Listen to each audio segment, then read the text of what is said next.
said they had bow and arrows. Now they have revolvers? That's what I meant. They have revolvers. They have revolvers? Yes. And then what happened? And then they shot us with those.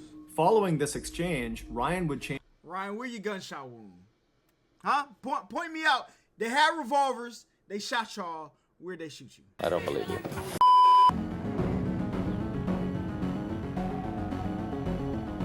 Every second counts. Okay.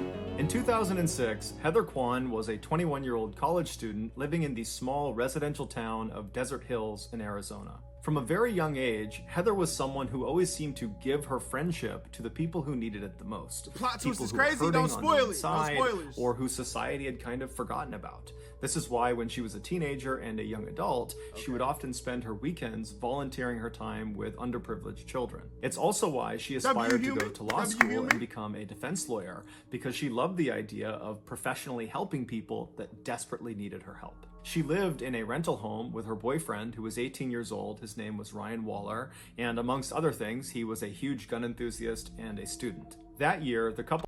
That's all we needed to say. Gun enthusiast plus student plus America. The UK be roasting us on Twitter, bruh. For that combination right there. I ain't gonna go too much further. Had made plans to visit Ryan's father, Don, on Christmas Day, so on December 25th. But when the day came and Don had made dinner for the couple and was expecting them, they didn't show up. And so Don tried contacting both of them, but when he couldn't, he just had a bad feeling that something was off. It was just very uncharacteristic of them to just no-show. But instead of driving over to their property himself, Don just called the local police and asked them to do a welfare check. The police arrived at the house in Desert Hills, Arizona. They knocked on the door, but there was no answer. They looked in the windows and some lights were on, but it was mostly dark inside, and they couldn't really tell from the car in the driveway if that belonged to the homeowners or somebody else. And so they stood there for a second, they're looking in the windows, there's no movement. They knock again while simultaneously calling out that, hey, we're the police, we're here to do a welfare check, just want to make sure you guys are okay. Nobody pulled and this up. time, after they were done knocking, they heard the deadbolt unlock and then the door swung inward into the house, and standing right in front of them was Ryan. Ryan had this huge bruise on his left eye, this big black eye, and he had a cut on his nose, and he was just standing there, not saying anything, not asking any questions, just looking at them. Weird. And they looked past Ryan into his house, and they saw there was a woman lying on the couch, which they presumed was his girlfriend Heather, because that was the two people they were coming to look for. And so they turned their attention back to Ryan, and they asked him, what happened to your eye? And Ryan was a little bit cagey. He didn't really give them a straight answer. He basically said, I don't know. I don't know what happened to my eye. And, the police didn't really pry that much, but eventually they determined that Ryan was more or less okay. Albeit a little bit strange. And then they said, okay, well, who's the woman who's lying on the couch? Good questions, all right? And Ryan, I was about again, to say, was kind of cagey they and asked a about little her. bit dismissive and said something along the lines of, she's just sleeping. And so the police said to him, She's sleeping. No. You got a bruise on your face and a bruise on your eye and a cut on your face. She's sleeping, or did you sleep her? Okay? Listen, semantics, some may say, but I think it's a valid question. look, we're here on a welfare check. Your father sent us here to check on you guys, and so we have to go in there and wake her up and make sure she's okay. And so Ryan, again, was just a little bit weird and kind of defensive and didn't really immediately comply, but eventually did step out of the way, and the police walked into the residence. They walked over to the couch, and as soon as they looked down at the girl on the couch, which was Heather, they saw right away that she was not asleep. She was dead, and she had been for at least a couple of days. She had died. A couple of days, and he just got her sitting on the what, bro? Listen, Jeffrey Dahmer, them, you know what I'm saying? We know he was in bathtubs, you know what I'm saying, laying up with dead bodies. All right, this man Ryan on the same wave, bro. What is going on? From a single gunshot wound to the head. Immediately, Ryan was arrested and brought out to a squad car. He didn't fight the arrest, but he did emphatically say he didn't know what was going on. I know he it didn't had to understand stink what was too. happening. He didn't know what happened to Heather. He just seemed kind of generally confused. But He didn't know you opened the door from the inside of a house. There was a dead girl. Stop it. All right, like once you die, don't your muscles relax and like all the stuff come out your body type joint? Isn't that true? But regardless, he was thrown in the back of the police car outside the property, Muhammad was good. and he would sit there for several hours while more and more police and paramedics arrived to process the crime scene and also to transfer Heather's body to a morgue. Finally, around 5 a.m. on December 26th, the police brought Ryan, who was still in the back of this police car, to the Phoenix police station for questioning. The interrogation that followed, this hour-long interrogation that was all filmed, would start off relatively normally, but it would quickly devolve into this totally bizarre back and forth between Ryan and the detective who was questioning him. And then at the end of the interrogation, there would be this stunning revelation. From this point until the end of today's video, we're going to be showing you clips from That's the a myth, actual but it can just interrogation. happen not When you that get to fast. the Okay. end of this video and you hear the revelation, and trust me, you will not miss it, I would encourage you to then go back and watch the clips of the interrogation, or just go online and watch the entire interrogation, because it's totally mind-blowing watching this thing, knowing what's really going on. In the video, Ryan is led into this sort of nondescript, small interrogation room at 5:08 a.m. on December 26th. So he's just arrived at the station, they put him in this room, he's wearing this white jumpsuit that might have been issued by police, maybe he owned it, but it definitely looks more like prison attire. He's got no shoes on, no socks on, and his hands are not cuffed. And so he walks into the room and he sits down in the chair that's in the back corner of the interrogation room. Yo, my man looked like he was in there making Breaking Bad concoctions, all right? If the police ain't give him that, hey, look, y'all might want to check for the meth lab, no cap. And this chair is right next to this table, and then on the other side of this table is another chair. And so Ryan sits down in the corner, he's kind of facing out towards the middle of the room. He's quiet, he's basically his not eye! moving. And then at some point, he notices there is a handcuff that's connected to this table. Now, in some cases, the police would handcuff the person they were interviewing in this room, but in this case, Ryan was not told that he needed to put this handcuff on. He was uncuffed, so there was no directive that he needed to have this handcuff on. He looked like Batman forgot to take his makeup off his eyes. That's what he looked like.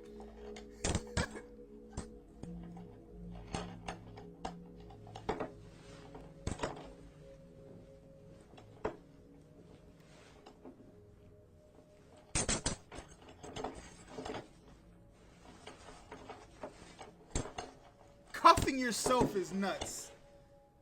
After handcuffing himself to this table, Ryan turns and puts his arms over this table, and he lays down, puts his head in his arms, and he lays that way for about 5 minutes. Periodically, he makes a few groaning sounds, but for the most part, he's quiet.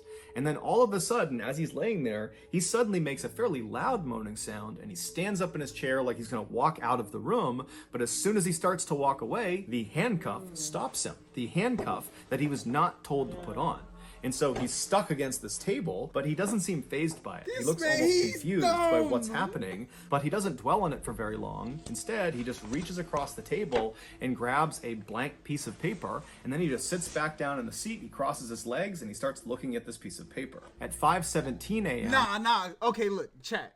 So in the video, Mr. Baldwin was like, "Yo, when you find out the revelation, go back and watch the video." I'm trying to think of what could it be, cause he's acting weird.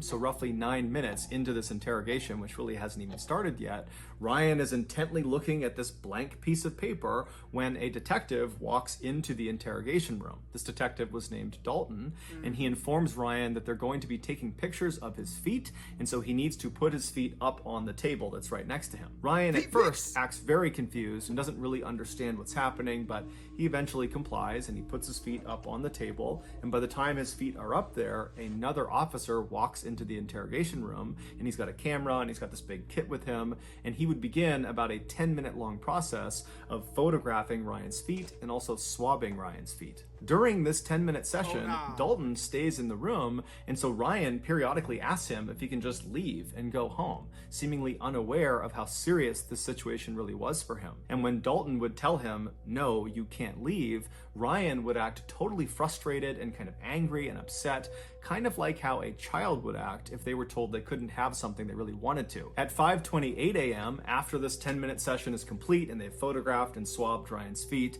the second officer leaves the room and Dalton shuts the door behind him, and then he walks over right, to let the this table and he interrogation grabs the begin. chair on the other side from Ryan. He drags it out so it's closer to Ryan, and then he sits down and introduces himself. After that, he begins asking Ryan some very basic questions. He asks him to confirm his name, which he does. He asks him to confirm his date of birth and his social security number, and Ryan does both those things. And then he asks Ryan if he understands why he was there, why he was being interrogated. And Ryan says no. And so at this point, Dalton says, okay, You know let's about just stop right your now. girl I'm on going the to read couch you dead? your rights. You ain't know And so that? it's at this point in the interrogation that Ryan's Steven, what's behavior good, my starts boy? to get really, really weird. After Dalton tells Ryan he needs to read him his rights, you can see Ryan doesn't compute what he's saying. He's just kind of looking blankly, and Dalton seems to pick up on that, and so he tries to make it kind of lighthearted, and he says, hey Ryan, I'm going to read you your rights like they do on TV, like on Cops and on Law and Order and CSI, any of those crime shows, they read people their rights. That's what I'm going to do. You know what I'm talking about?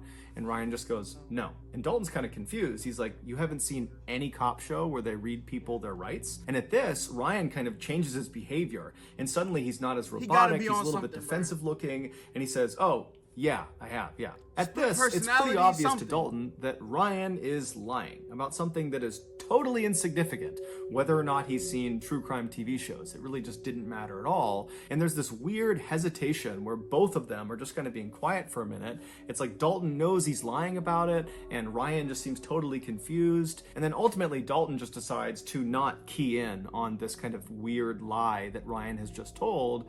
Instead, he just reads Ryan his rights. And then after that, he gets back into some basic questions. The next one was, hey Ryan, what was the highest grade you achieved in school? And now at this point, Ryan is not looking at Dalton. He's looking to the far side of the room. He's got this blank expression on.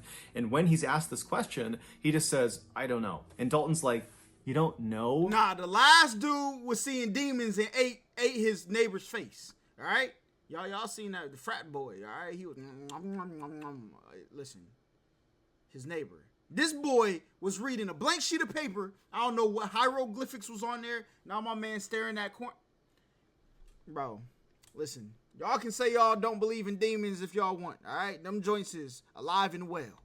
What level grade you achieved in school? And Ryan says, no, I don't know. Eighth grade. So again, he's changed his answer fairly abruptly when he's challenged. And so Dalton is probably thinking to himself that he's lying again. But again, it's just kind of an insignificant thing, but it's building a pattern of mistrust here. It's hard for Dalton to believe that Ryan is going to be truthful if he can't even tell the truth about things that don't matter. But Dalton decides not to fixate on it. Instead, he asks a follow-up question based on the fact that Ryan has said 8th grade is the highest level he achieved. And so Dalton says, okay, well, did you get your GED? A GED is a high school diploma equivalent, and it's something you would get if you did not graduate high school. And since 8th grade is below high school, then Ryan clearly did not finish high school. And so it's a natural question to ask. The answer to this question is binary. You have a GED, you don't have a GED. Yes or But no? Ryan's answer is anything but binary. It's totally contradictory and weird, and it really begins to show a side of Ryan that just doesn't add up. He's acting totally weird. Do you have a GED? I don't know. You don't know what? I don't know. What's wrong with him, bro? I just want to go home. Oh, you're not going to go home right now.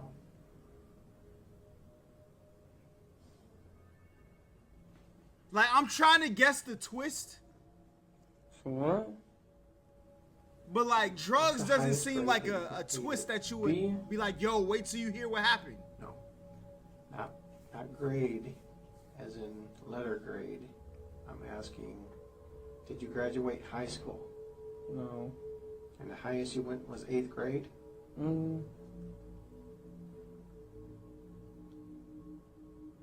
Yep. Do you know how to read and write, Ryan? Yeah. After the discussion about Ryan's education goes nowhere, Dalton again does not fixate on all the issues with his answers so far, and instead just kind of continues asking more questions. And so he I'm begins to lost too, address I ain't Heather. gonna lie. He starts by asking Ryan if he has a girlfriend. Now, Dalton at this point would know that Heather, the girl who was deceased, was Ryan's girlfriend because the police were asked to do the initial welfare check on Ryan and Heather, the couple. That's something that Dawn would have relayed to police. And so Dalton knows they have a relationship, but he wants Ryan to tell him he has a relationship with Heather. So again, he asks Ryan, do you have a girlfriend? And Ryan says no, which is a lie. He doesn't. But Dalton goes She along in with it and afterlife. says, okay, Facts. well, do you know a girl named Heather? And Ryan would say, yes, I do. But his description of Heather was just completely inaccurate. He said Heather was a 16 or 17-year-old girl, even though she was actually 21. And he would say her last name was Kyman. He thought. He wasn't entirely sure. He said she has nicknames and she has different names she uses, but he believes it's Kyman, even though her last name was actually Kwan. Now, Dalton, of course, is aware of these discrepancies, but again, he does not fixate on them. He just keeps on asking more questions. Dalton asks Ryan, what happened to your face? You have this huge bruise on the left side of your face. What happened? At first, Ryan says he doesn't know. But when Dalton pressed him and kept asking more and more questions about his face and how it happened, Ryan eventually would begin to open up. What happened to your face? I don't know. Bruh, stop You it. told the officer just a few minutes ago that someone hit you. Do you remember who hit you? I don't know. Yo, I think it was Heather. Ooh, we getting some details, baby. Why would Heather hit you? I don't know. It was an accident. I forgot why. Like the other police officers involved, Dalton believed already going into this interrogation that Ryan killed Heather, that the bruise on his face was from Heather fighting back before ultimately Ryan killed her. And so for Ryan to say the mark on my face is from Heather, even though he claimed it was an accident, to Dalton, that was the same thing as Ryan saying, I killed Heather. Dalton attempted Oh, what? and to say the fighting back before ultimately Ryan killed her. And so for Ryan to say the mark on my face is from Heather, even though he claimed it was an accident, to Dalton, that was the same thing as Ryan saying, I killed Heather. That's a leap right there, all right? You know what I'm saying? Y'all watch Space Jam when Michael Jordan went for the dunk? That's a reach, all right? Although I agree that's probably the conclusion, all right? But from that one statement to jump from there all the way to, we proved it. We got him. FBI, open up. To go there is crazy. You know what I'm saying? Jay with the prime sub. Let's get it. You know what I'm saying? Dalton attempted to get more specific details about the actual physical struggle that took place between Ryan and Heather, but as he asked more and more questions, he became more and more aggressive, and it seemed like Ryan picked up on it and became very defensive and started throwing out random pieces of information, much of which seemed untrue. Like he suggested there was at least 2 or 3 other people that were in the house on the night that Heather got killed, but it's unclear if these people were real or if they were actually ever there, and it just seemed like Ryan was kind of panicking and just kind of saying all sorts of random things. And so at some point, Dalton just wants to focus the conversation because he feels like it's getting totally out of hand. And so he just stops Ryan and he says, Ryan, there is a dead girl in your house and I need information. Hey, Ryan, Huh? Huh? there's a dead girl in your living room. She's dead? Yes. Heather? I don't know. I want to know what happened in your house last night. Last night, though, but they said it's been a couple days since that body been there. The girl on the couch is dead? I don't know if she's on the couch. She's dead. The interesting thing about Ryan's reaction to being told by Dalton for the first time in the interrogation that there was a dead girl in his house is Ryan reacted with genuine surprise. It's the only time in the entire interrogation start to finish where Ryan sits forward in his chair, he kind of perks up, and he seems relatively normal. He's not acting confused and kind of bizarre. It's like he's really dialed in, as if he had not heard this before, that he didn't know Heather was dead, and he's now for the first time being told, and it shocked his system. But just seconds after he sits forward and seems really engaged, he goes back to kind of being totally bizarre, and he also suddenly had this really elaborate story about what happened to Heather, even though just seconds ago let's hear this it story. seemed like he had just learned about it. So it didn't really make any sense that he would have a story so readily available for something he seemed to not know anything Exactly. about. And of course, like all of his other answers, his story he gave was full of contradictions and holes and was just totally unbelievable. Well, these people came over Richie and his dad. With shooting arrow, bow, and darts. You know what I'm talking about? Yeah. They hit me and her with those. That's it. They hit you and they hit you? Yeah. But how did your No, eye Richie end up hit like you? that from a Hit dart? him? No, Richie and his Come on dad. now. Richie and his dad. They hit you. Yes. Why? Because they're trying to get their stuff. I don't know why. Dark was good. And they had some kind of bow and arrows? Mm-hmm.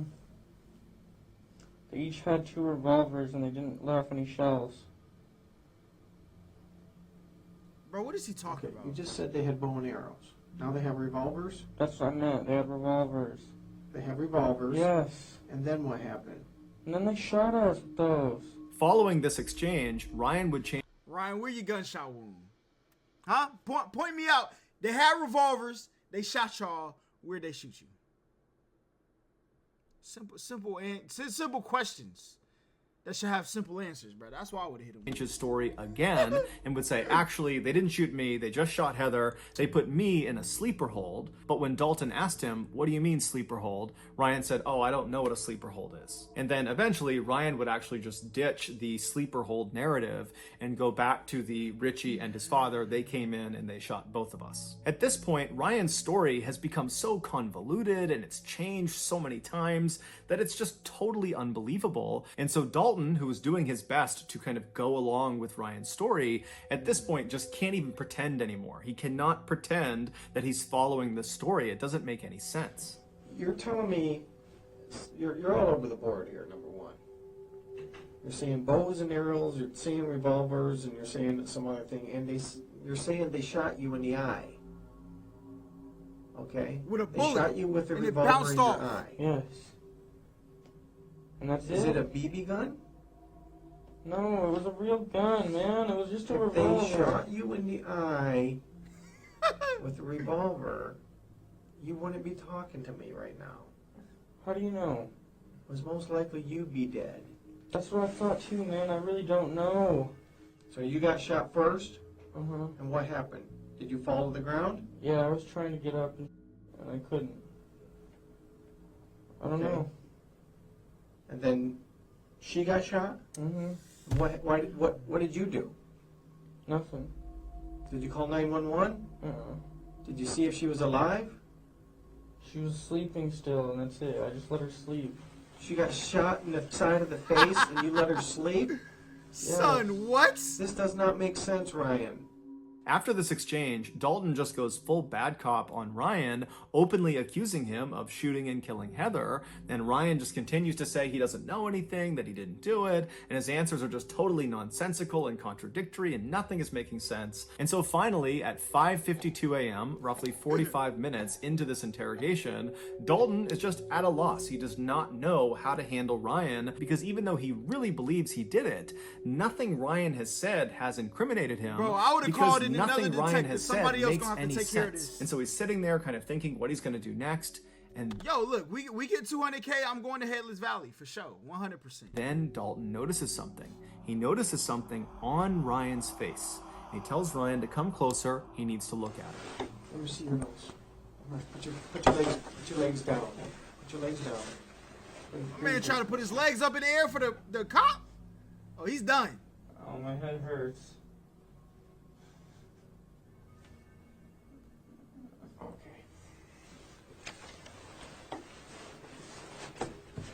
Yeah, be right back.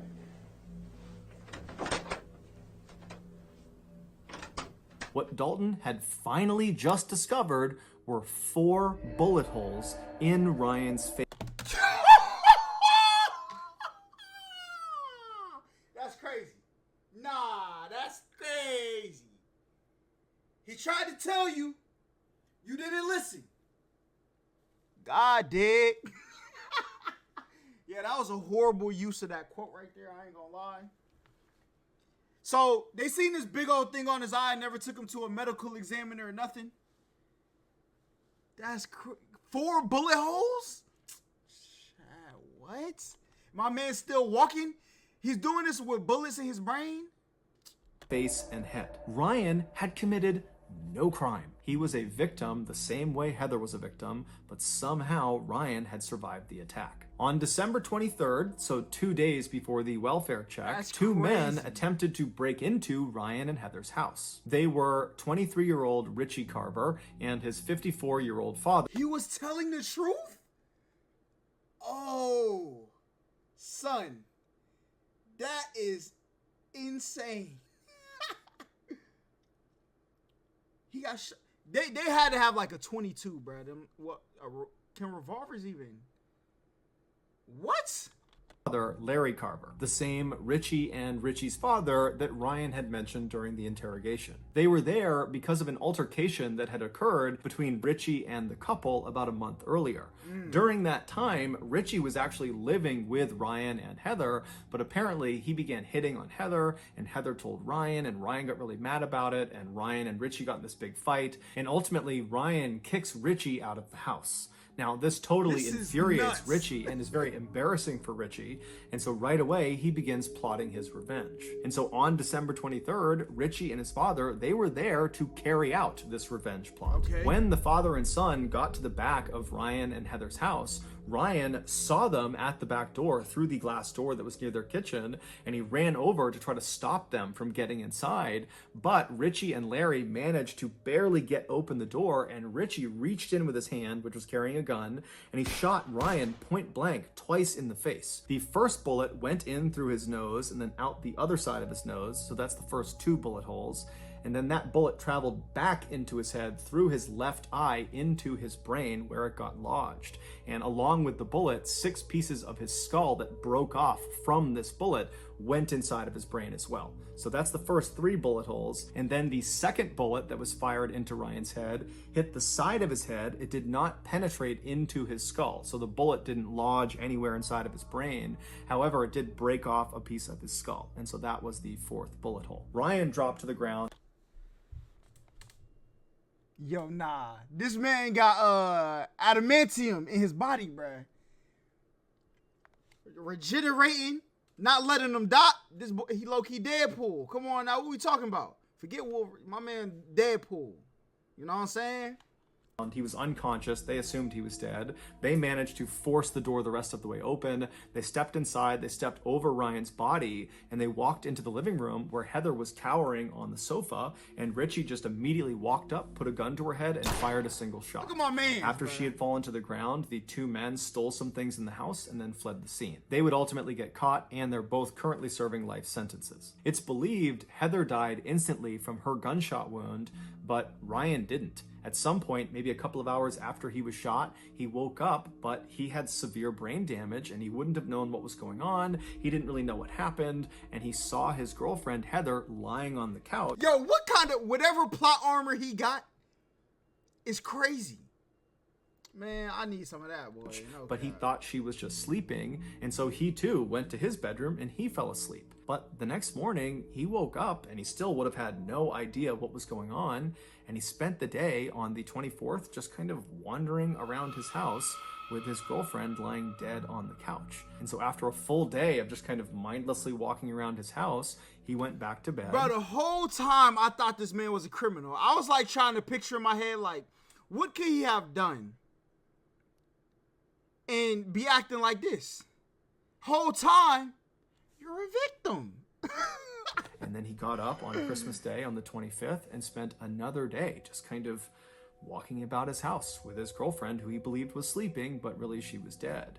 And so finally the welfare check is called in, the police show up, and as soon as they see Ryan, they jumped to conclusions that he must have killed Heather, and it kind of dictated the way they treated him. Had they believed he was a victim, they might have sought medical attention for the wound on his face, but again, jumping to conclusions and assuming he was the killer, they figured that bruise on his face was from the woman fighting back. She had struck him before he had savagely killed her. And so they didn't give him any medical care. Instead, they put him out in the cop car out front of the property, and he sat there with no medical intervention for 6 hours. And during those 6 hours, literally every second that went by, there was irreversible brain damage being caused because he had all this bleeding inside of his head That's that was crazy. causing brain damage. damage. And so the clock was ticking as soon as they found him, and for hours and hours and hours, he got no care and was just getting worse and worse and worse.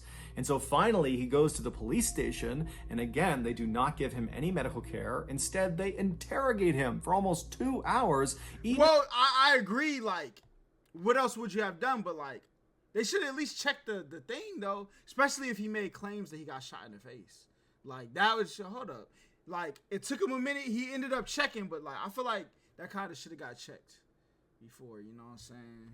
Even though he has 4 bullet holes on his face that apparently no one noticed or no one took seriously, but regardless, he spent those almost 2 more hours in the interrogation room, where every second that's going by, his brain is getting more and more destroyed, irreparably destroyed. And then finally, at the end of the interrogation, Dalton, who's probably thinking to himself, what is wrong with this guy? His answers don't make any sense. That's what I'm saying. He's all over. In the interrogation, when he brought up he got shot in the face with the revolver. Oh, you wouldn't be out of... You got shot in the face? Where? That's why I said... Remember? Hey, rewind the tape. I was like, if somebody would have told me they got shot in the face, where'd you get shot in the face, bro? Show me where you got shot in the face. All right? That's what I would have did. You know what I'm saying? W Detective Holla would have been in the building. But instead, we had Detective Dalton. All right? You know what I'm saying? Over the place, and that's when he stepped back from looking for a way to convict this guy. I would at least look like, you got shot in your... Let me see. Let me see what this bruise really is on your face. That's what they should have did, you know what I'm saying? Investigate. That's your job, to do some investigations. And they ain't do that. And noticed the holes on his face, specifically the hole in his nose. And that's when he called him forward and he looked at his face and he realized a huge mistake had been made, and he called an ambulance. Here is a clip of the fire department who arrived ahead of the ambulance in the interrogation room, learning about what's happened to Ryan as they wait for the ambulance. Hey guys. Captain, you're not going to believe this one. I can't believe it either. You're right. I've already heard the story. I can't believe it. This is just my observations that this might be an entrance, this might be an exit, this might be into his eye. And he's acting like he has a serious head injury, which would make sense. Ryan was ultimately rushed to the hospital, where he would undergo emergency surgery that would save his life, but it would come at a great cost. They not only had to remove a large portion of his brain, but they also had to remove both of his eyes. Oh, nah, send me to the gulag, baby. We're done. Do not save me. No, sir. All right? I am not coming back into this world with no eyeballs and half a brain. It's not happening. Send me to the lobby. Control, Alt, Delete, end task. Your boy is a memory now, all right? Y'all gonna be spamming F in the chat to pay respect to me, all right? No cap. There's no way. Now, it should be noted that no at way. least one other source says he only had his left eye removed, but regardless, after this surgery, Ryan was no longer independent. He had so much brain damage, he couldn't take care of himself, and so he had to move back in with his parents, who became his full-time caretakers. And then 10 years later, Ryan would die from a seizure that was directly connected to the injuries he sustained from that attack, and it's connected to the lack of care he received in those first critical 8 hours after the police found him. The Phoenix Police Department, after this mishandling of Ryan's case went public, they did an internal investigation, but no one was ever disciplined, at least not publicly. As for Ryan's family, they certainly could have filed a lawsuit against the Phoenix Police Department, but they chose not to. They said the only thing... Chose not to? Man, listen. If there is money to be gotten, all right? You get it, all right? You don't just leave it out there, brother, because somebody's getting it. Your son, you know, it's your son. Y'all did some, like, I don't blame them, but that's why y'all got insurance. Y'all about to pay this money, all right? These suits, I need that. thing we want is our son back, and a lawsuit will not give us that. So that's gonna do it, guys. If you got... Yeah, but I'd rather be thinking about my son in you know, Taiwan or what's it called, Thailand, on a beach. I'm gonna be reminiscing of my son on the beach than in this house I live in. All right, come on. got something out of today's episode and you haven't done this already, please offer to make the like button a sandwich of their choosing. But when you make it, make sure you construct it between two very thin, stale rye bread heels. Also, please